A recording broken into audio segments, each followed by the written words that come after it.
3 blouse bit fold பண்ணி போட்டிருக்கேன். With வந்துட்டு 12.5 இன்ச்சில் போட்டிருக்கேன். ஓகேங்களா, அதுக்கு மேலே கரெக்டான மெஷர்மெண்ட் மார்க் பண்ணியிருக்க ப்ளவுஸ் பிட் போட்டிருக்கேன். இதுவும் 12.5 இன்ச்சில் தான் வித்து வைஸ் இருக்கும். ஸோ இப்போ வந்து நெக்கு, ஷோல்டர், ஆம்கோல் கட் பண்ணிக்கலாம். நெக்கு கிட்ட கட் பண்ணுறது வந்து ஹூக் அண்ட் லூப் பீஸாக யூஸ் பண்ணிப்பேன். ஆம்கோல்கிட்ட கட் பண்ணுறது வந்துட்டு பட்டி பீஸாக யூஸ் பண்ணிப்பேன். ஓகேங்களா, இப்போ பேக் பார்ட்டில் வந்து நாட்சஸ் போட்டுக்கலாம்.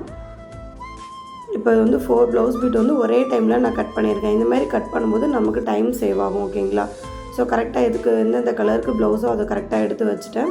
அடுத்து வந்து ஃப்ரண்ட் பார்ட்டில் வந்து டாட் கிட்ட வந்து நாட்சஸ் போட்டுக்கோங்க. ஏன்னா எல்லா இடத்துலையுமே 4 ப்ளவுஸுமே ஒரே மாதிரி நமக்கு ஃபிட்டிங் வரணும். ஸோ அதனால் நாட்சஸ் போட்டால் தான் நமக்கு கரெக்டாக இருக்கும். ஓகேங்களா, நாட்சஸ் போட்டுட்டு ஒரு நீடில் வச்சுட்டு நம்ம டாட்டோட இதில் வந்து மார்க் பண்ணிக்கோங்க. மார்க் பண்ணிட்டு அது எல்லாத்தையுமே வந்துட்டு நம்ம வந்து சாக்கில் வந்து மார்க் பண்ணிக்கலாம். ஓகேங்களா, ஸோ இந்த மாதிரி வந்து நீங்கள் ஒரே டைமில் வந்துட்டு ப்ளவுஸ் மார்க் பண்ணி நீங்கள் கட் பண்ணும்போது டைம் சேவ் பண்ணலாம்.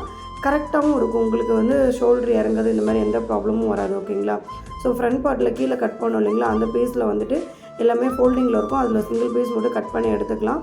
இப்போ வந்து நமக்கு வந்து நெக்லைன் ஃபினிஷ் பண்ணுறதுக்கு பயாஸ் வேணும் இல்லைங்களா, ஸோ அதனால் அந்த பயாஸ் பீஸ் வந்து கட் பண்ணிக்கலாம். 4 கலர்லேயுமே தனித்தனியாக செப்பரேட்டாக எடுத்து வச்சுக்கலாம். ஓகேங்களா, அவ்வளோதான். இந்த மாதிரி யூஸ்ஃபுல்லான வீடியோஸ் பார்க்க என்னோடய சேனலை ஃபாலோ பண்ணிக்கோங்க.